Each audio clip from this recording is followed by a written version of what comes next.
Hello and welcome to City Beat, your central source for news and information from the city of Rocky Mount. I'm Tamika Keenan-Norman, Public Affairs Manager, and today's show is all about retail development here in Rocky Mount. Now, lately we've had a few store closings in the area, but that's part of a bigger trend that's happening across the country. And the great thing is we also have some new retail coming to the area as well. And here to tell us more is BeatAllan Mathews, Director of Economic Development for the city in partnership with the Chamber of Commerce. Hello, how are you? Good morning, Tamika. How are you doing? I'm doing good. Isn't it a beautiful morning this morning? We could not have picked a better day in Rocky Mount to do this. Exactly. Happy to be here. Thank you for inviting me. Thank you. And tell us, I said Director of Economic Development, but tell us a little bit more about what that job entails. I know you work with some other entities as well. Okay, if I would, maybe the best way to describe it is Director of Economic Development with the City of Rocky Mount. We certainly have two other agencies, Downtown Development, Vanessa McCleary, and of course Mr. Guessman, the President and CEO of Carolina Gateway Partnership, who's more the industrial recruitment side. And what my position does, as you well stated, it's a partnership between the City of Rocky Mount and the Chamber of Commerce, and I sit at the Chamber of Commerce, which is certainly a great place to be, as people seeking information quite often will go to the Chamber. So it's a branded name that brings a lot of people seeking information about our community. So sitting at the Chamber in partnership with the City of Rocky Mount is where I'm at. My focus, I think a lot of people would say, and I know we're here to talk about retail and maybe the changes that are taking place in retail, but I certainly do more than just retail. I work with grayfield areas that need to be lifted back up, maybe areas that once were strong in retail or strong in service industries, and try to bring them back, as well as work with light industry and many other kinds of businesses, and work with existing businesses to try to help them in their growth patterns throughout the community. So that's a small little snapshot of some of the things that I do under my position. Okay, and when I opened the show, I talked about the closing of Best Buy and the closing of Sears as being part of a national trend. And I know as Director of Economic Development, you can shed some light on what that trend is and exactly why it's taking place. Well, I feel what it's accurate to say, and I'm getting this from other sources other than just what I believe, but what I'm reading about and what I'm seeing and hearing within the industry, is that certainly the internet, maybe going back 10 to 12 years ago, started having an impact. It pretty much brought the print media as well as video, Hollywood video, these kinds of companies, Blockbuster, to their knees with the advent of the internet. And that's had a huge impact on those particular businesses. And a lot of people are projecting that this was going to take place in the bricks and mortar business, well, that is the building piece of retail. And certainly our community, our county, our state, we all welcome technology, and the internet is really making a huge change in the way that affects the retail business right now. So I expect that what we're going to see is we're going to welcome more technology, and as the electronic devices, the cell phones, we have more mobility with that today than we've ever had in the past. That's certainly going to increase those kinds of activities of people going online. Convenience has always been a big piece of shoppers' desires, the most convenient, but also the shopping experience is also very important. So I think retailers, and I had this thought on the way to work today, as much as the automotive industry will probably most likely not go from gasoline to another alternative energy source, whatever that may be, battery, solar, or whatever, there will be a hybrid in the middle. Matter of fact, there's hybrids right now, and I'm sort of seeing the retail industry is in that phase of what is the hybrid going to look like. Okay. And let's talk a little bit about the new business model approach as well. I know we spoke earlier, Certainly. And something you mentioned to me was more doors, smaller spaces. Like Sears, Right. for instance, hasn't gone away just yet. So right, Sears is the best maybe the best example in our community. And I don't think we're just talking about our community today. We're really talking about a much broader picture than just local here in Rocky Mount. But in Rocky Mount, maybe Sears is the best example. As they're moving towards smaller footprints in mid-sized communities, they're going to have to change the business model. The Circuit City did not move quick enough to change their business model, and the Circuit City no longer exists. But recognizing the impact of online purchases and online sales and consumer spending habits, we are changing our habits. Businesses have to change too, And Rocky Mount welcomes that change, and in economic development, we're going to work towards trying to meet that change and continue to grow our community with the retail sales and capture the retail sales tax off of it. But back more specifically to what Sears is doing, yes, they're going to have a smaller footprint in our community. That's going to happen in other communities. Best Buy has already stated well that that is their intent, is to have more doors, but smaller footprints. So that is the business model that may be the hybrid that I was just speaking about, that we could see for the foreseeable future, maybe for the next decade.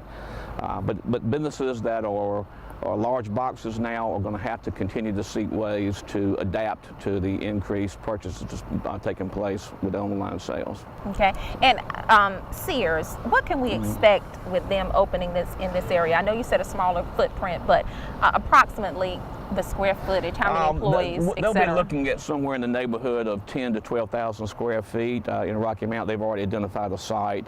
I don't know that the lease has been signed yet, but they're pretty much locked in on the space where they're going to be, and they obviously have the contract position that's going to own that store.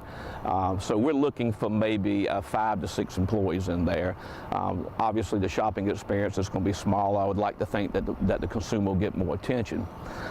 Going back to retailers in general and how they're changing, going through a metamorphosis on how they would look at business in the future, you'll see a lot of kiosks inside retail stores, as they're going to have to figure out, the bricks and mortar side is going to have to figure out how to make their shopping experience to meet the consumer needs during this time of what we call the hybrid.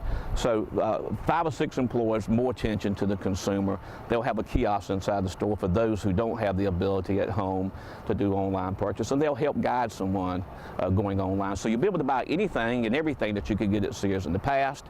It could be shipped to the store or shipped directly to your home, and you can have that online experience right in the store. So it's, again, going back to the word hybrid.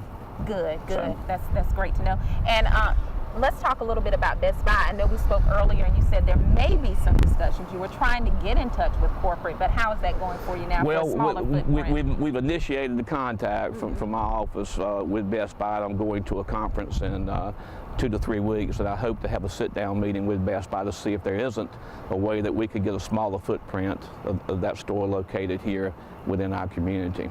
So that's yet to be seen how that's going to work out, but we're certainly going to try that.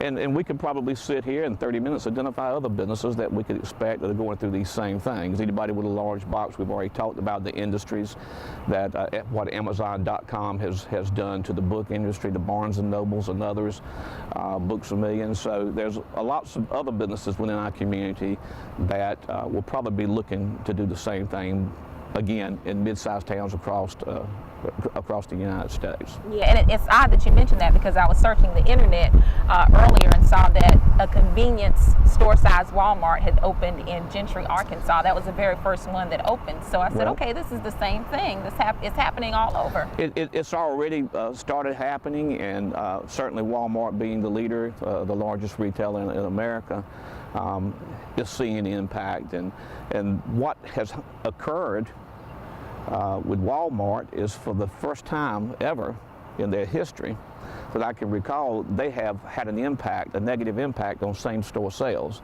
That means the same stores versus the same stores last year, measuring their sales and the difference between it, and they've had experienced a decline. And so Walmart, being the smart retailer that they are, they're looking at ways to try to tackle that. There's other companies that have gone out and had success, like Family Dollar and Dollar General and many others, that have always positioned themselves as the retailer that helps the consumer stretch a dollar. And I think Walmart considers themselves in that category too. And what they have done, these other retailers that help stretch a dollar, have taken their products to the community, right into the neighborhood. So it's almost like technology, we're talking about online, and everybody's receptive to it, and we're adapting technology. And then on the other end, we're kind of going back in time a little bit to the neighborhood stores. And this whole conversation could really play into another conversation about how this could have positive impact on what we're trying to do downtown also. Another subject maybe for another time, right. But it could certainly have an impact as people, gasoline is really the impact, and the high price of gasoline is what's driving Walmart to come out with these smaller stores that look more like the Dollar Generals, and they're called Walmart Express, and I think they've done 2 in North Carolina now. They did 1 in Snow Hill, so right now they're going into the small rural markets, not the mid-size America, and they're testing these stores in those areas. I think there's another one in the western part of the state. So when you see Walmart making a move like that, it's just another indicator that everything we're talking about today, in fact, is taking place. And we of course have to adapt to it. And we are going to adapt to it, and I'll go back to my statement that Rocky Mount welcomes change, and I feel like that we've got some broader areas that we're looking at. There's been a lot of conversation in the past 2 or 3 years about I-95 and 64 and how can we capture more than just the consumer spending in Rocky Mount. We don't have to really live within the boundaries of the imaginary line called city limit. We can capture consumer spending from outside. We're already doing it quite well in the hospitality industry, and we have businesses here like Sam's Club that would not have chosen Rocky Mount. They didn't choose Wilson or Roanoke Rapids. They chose our strategic location, I-95 and 64, because they knew of the broad drive time, going 65 and 70 miles an hour, the broad drive time, and consumers are interested in the drive time, and the retailers are interested in drive time. How quick can you get to my front door of my business?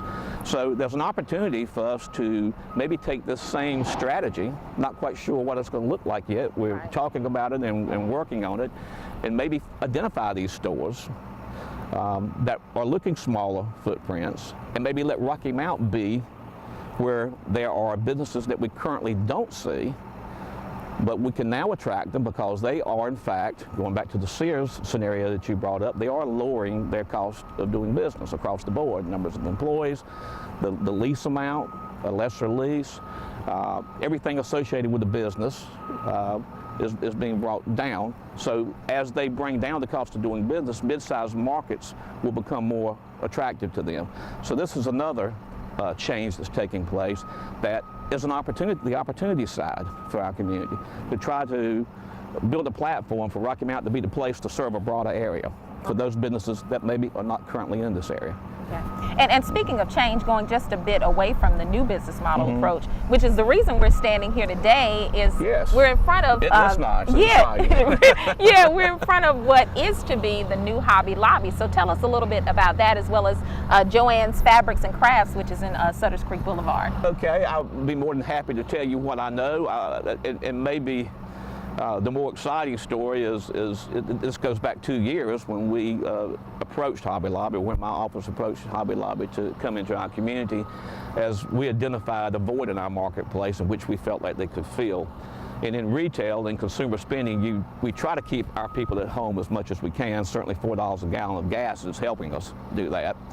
But we want to attract the businesses that in that industry they call slippage. What is it that we're losing in this area going somewhere else, and try to attract those businesses here, as opposed to being redundant and having the same types of businesses come in and really dilute what the others are doing. So Hobby Lobby, I think, was a great attraction for us. This is a 54,000 square foot box. We've been talking about large boxes, downsizing. That doesn't apply to all the industries. Again, the internet is not going to provide the touch, the taste, the smell, the feel, the senses. But some businesses still require that, and the shopping experience is important to them. So we're glad that they see Rocky Mount as a great place to expand their business, and we certainly agree with them, and we welcome them with open arms. But at any rate, this is number 506 from North Oklahoma City is their headquarters. This is a company that's been growing for many, many years, and we're certainly glad to have them in this area. I think one of the differences in this store is the fact that, and I think about Lowe's, how Lowe's has tried to provide maybe classes or instructional opportunities for consumers to come in to the store, again changing the shopping experience. Why? Because of online and other things, they're having to create more excitement inside their own stores. They do the same thing here, and so I'm not sure that Joann's Crafts will be. I know that they are doing it in Raleigh. I don't know enough about Joann's at this point as to whether or not they're going to provide those classes inside. So this is a shopping experience where those, in as much as Lowe's want to fix their own plumbing, save some money, want to do some of their own electrical work. Now they can decorate your own house. You can go and build that arrangement, and you wish that it had more red flowers in it, well, you just buy more red flowers and put them in there yourself.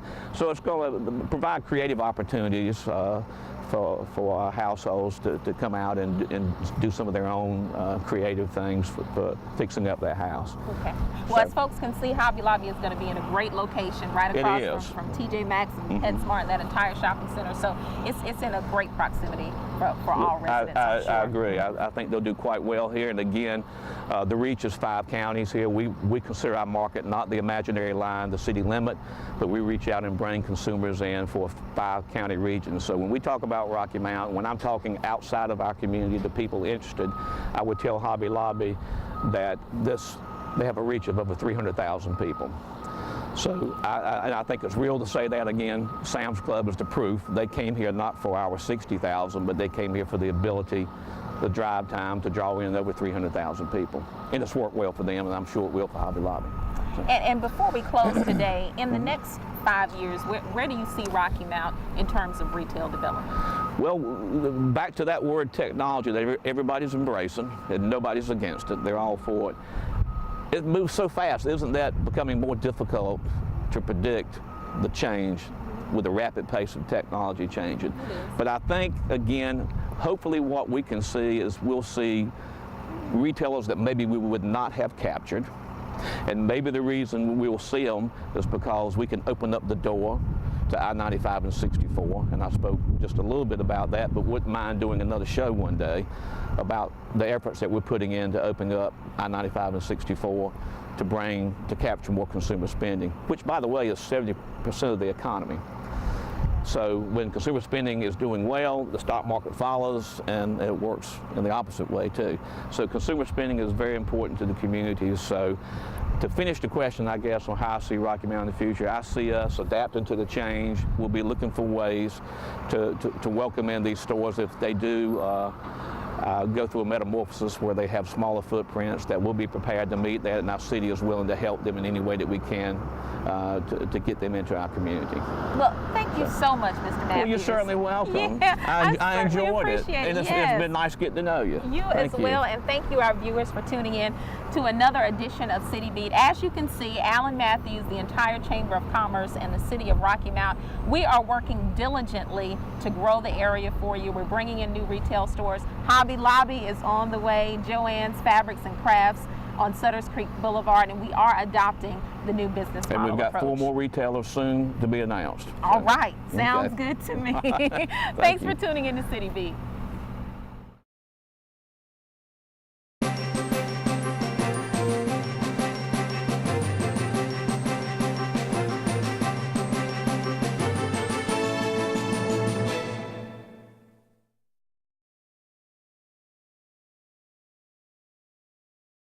We are working diligently to grow the area for you. We're bringing in new retail stores. Hobby Lobby is on the way, Joann's Fabrics and Crafts on Sutters Creek Boulevard, and we are adopting the new business model approach. We've got 4 more retailers soon to be announced. All right, sounds good to me. Thanks for tuning in to City Beat.